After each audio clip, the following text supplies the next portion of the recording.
In a sun-dappled backyard, a sleek Doberman named Sable lounged on the grass, her ears twitching at the distant hum of a lawnmower. She was a proud, vigilant dog, her black and tan coat gleaming like polished armor. At 5 years old, she'd seen her share of adventures chasing squirrels, guarding her human's home, and mastering the art of the intimidating stare.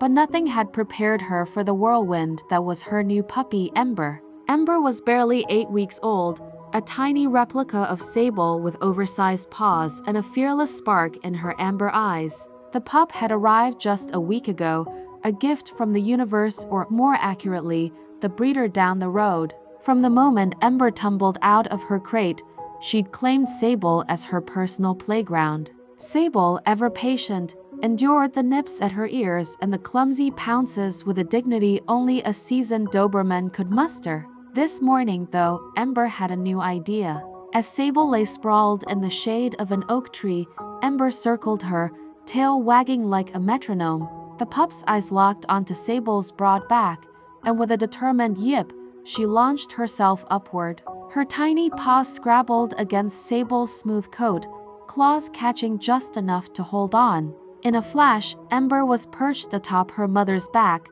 clinging like a koala to a tree. Sable froze, her head swiveling to glance at the audacious pup. Ember, undeterred, dug her paws in tighter, her little body swaying as she balanced. "What do you think you're doing?" Sable's low huff seemed to say, but Ember just let out a triumphant squeak, as if she'd conquered a mountain. The backyard became their stage. Sable rose slowly, testing the weight of her passenger. Ember wobbled but held fast, her tiny claws gripping like Velcro. With a resigned sigh, Sable took a cautious step, then another. Ember yipped in delight, her tail thwacking Sable's flank like a tiny drum.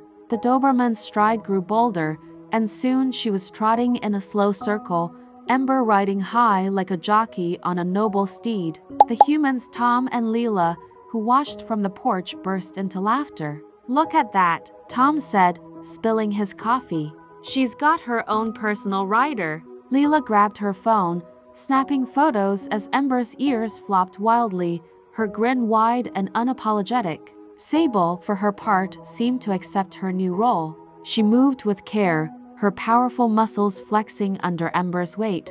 Every so often, she'd glance back, her dark eyes softening as if to say, "You're lucky you're cute." Ember, oblivious to the indulgence, began to experiment, shifting her weight, nibbling Sable's ear, even attempting a daring stand